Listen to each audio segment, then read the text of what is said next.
నేను doctor Rajamma, MD/DCH, working in Joy hospital, Ongole. 1968 నుంచి ఒంగోలులో ప్రాక్టీస్ చేస్తున్నాను. నేను వచ్చినప్పుడు ఇక్కడికి ఎవరు డాక్టర్స్, ఆబ్స్టేషన్స్ కానీ, గైనకాలజిస్టులు కానీ, పీడియాట్రిషియన్స్ కానీ ఎవరు ఉండేవారు కాదు. సో అన్ని రకాల కేసులు, అంటే పీడియాట్రిక్స్ నుంచి జీరియాట్రిక్స్ వరకు మేము ఫ్యామిలీ ఫిజిషియన్స్ లాగా అన్ని కేసులు చూసేవాళ్ళం.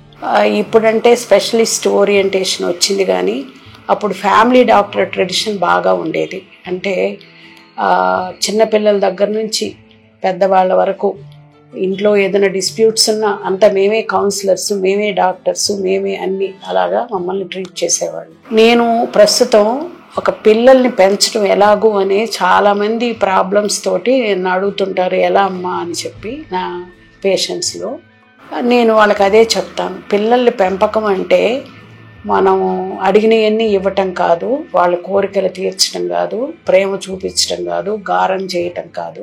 ప్రతి ఒక్కరికి పేరెంట్స్ దగ్గర నుంచి, టీచర్స్ దగ్గర నుంచి, సమాజం దగ్గర నుంచి అందరి రోలు ఒక చైల్డ్ డెవలప్మెంట్లో ఉంటుంది అని చెప్తుంటాను. యాక్చువల్గా చిల్డ్రన్ బాగా ఉండాలంటే ఆ మదర్కి చిన్నప్పటి నుంచి కూడా, అంటే తను గ్రో అయ్యేటప్పుడు కూడా మంచి హెల్తీ ఫుడ్, హెల్తీ హ్యాబిట్స్ ఉంటే పుట్టే పిల్లలు కూడా చాలా ఆరోగ్యంగా, మానసికంగా కానీ శారీరకంగా కానీ ఏ రుగ్మతలు లేకుండా పుట్టడానికి అవకాశాలు ఎక్కువ.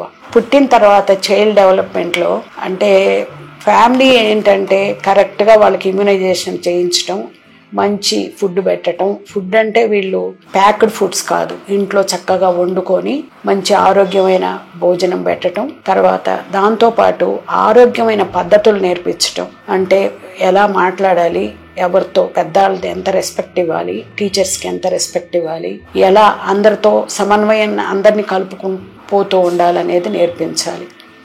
పైగా ఇప్పుడు ఏంటంటే సింగిల్ చైల్డ్ సంస్కృతి వచ్చింది, అంటే వాళ్ళకి షేరింగ్ అనేది తెలియదు. వాళ్ళు ఏమడిగితే అది ఇస్తుంటారు కాబట్టి పక్కోళ్ళతో షేర్ చేసుకునే జ్ఞానం కూడా వాళ్ళకు ఉండదు. అటువంటి పిల్లలు చాలా కేర్ఫుల్గా పెంచాలి.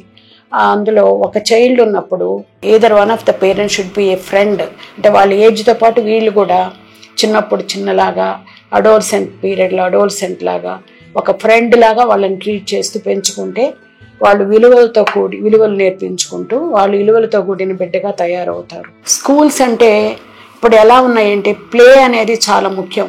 అంటే ఫిజికల్ హెల్త్కి గేమ్స్ అనేవి చాలా ముఖ్యం. ఏ స్కూల్లో కూడా గేమ్స్ ఉండటంలో ఇప్పుడు.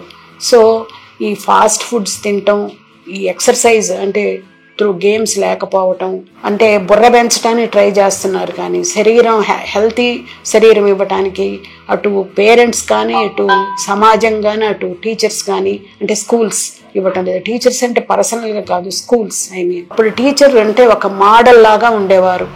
ఒక టీచర్ని లైక్ చేస్తే ఆ స్టూడెంట్ ఆ సబ్జెక్ట్లో వాళ్ళు న్యాచురల్గా ఇంట్రెస్ట్ క్రియేట్ చేసుకొని చాలా టాపర్స్గా ఎదుగుతారు. ఇప్పుడు టీచర్సే విలువలతో లేనప్పుడు బిడ్డకి ఎలా నేర్పిస్తారు?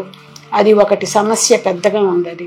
తర్వాత ఇంకొకటి ఏంటంటే పేరెంట్స్ కూడా ప్రతి ఒక్కరు చైల్డ్ కెపాసిటీ గమనించకుండా మా అబ్బాయి మా అమ్మాయి ఫస్ట్ రావాలని ర్యాంక్స్ మీద పరిగెడుతున్నారు, కానీ మన చైల్డ్ కెపాసిటీ ఎంత, ఆ సబ్జెక్ట్లో వాళ్ళకి ఇంట్రెస్ట్ ఉందా లేదా అనేది కూడా గమనించకుండా చదువులకు పంపిస్తున్నారు. దానివల్ల ఏమవుతుందంటే ఒక క్యాండిడేట్కి వేరే సబ్జెక్ట్లో ఇంట్రెస్ట్ ఉన్నప్పుడు ఇంకొక దానికి పంపించినప్పుడు బ్యాక్వర్డ్కి వెళ్ళిపోతున్నాడు, కానీ తన క్రియేటివిటీ కానీ, తన కెపాసిటీ కానీ, తనకి ఇష్టమైన దాంట్లో పెంచుకోవటానికి అవకాశం పేరెంట్స్ ఇవ్వటం లేదు.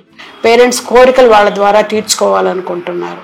అది ఒకటి. ఆ స్ట్రెస్ గుండా ఏంటంటే ఇప్పుడు కాలేజెస్లో ఎక్కువ సూసైడ్ చేసుకోవటాలు, అంటే వాళ్ళు అంచనాలకు మనం చేరలేకపోతున్నాం అనే బాధతోటి సూసైడ్ చేసుకోవటం ఎక్కువైపోతుంది. తర్వాత ఇంకొకటి డబ్బులు విలువైనవే, కానీ డబ్బులకి ఎంతవరకు విలువ ఇవ్వాలో అంతవరకు ఇవ్వాలి. అది ఎవరు నేర్పించడంలా పిల్లలకి. అందువల్ల ఏంటంటే ఆ డబ్బులు ఎలా చెప్తున్నారు, బాగా చదువుకో, కష్టపడి మంచి ఉద్యోగం సంపాదించు, బాగా బ్రతుకొని చెప్తున్నారు, కానీ వాటితో పాటు నీకు కొన్ని బాధ్యతలు ఉన్నాయని ఏ పేరెంట్ చెప్పటంలా. Towards parents, towards siblings, towards society కొన్ని బాధ్యతలు ఉన్నాయని చెప్పటంలా. అందువలన ఏమవుతుందంటే వాళ్ళు కష్టపడుతున్నారు, డిగ్రీలు సంపాదిస్తున్నారు, ఉద్యోగాలు సంపాదిస్తున్నారు, వాళ్ళు బాగా బతుకుతున్నారు.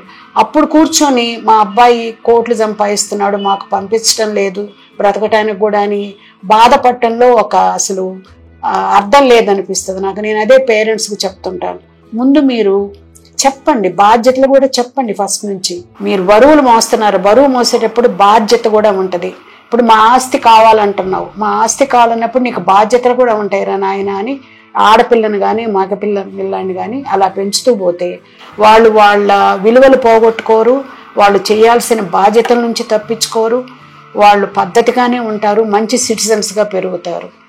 ఇది నేను చెప్పాలనుకున్నాను, ఈ చిన్న అడ్వైస్ అంతే టు సొసైటీ.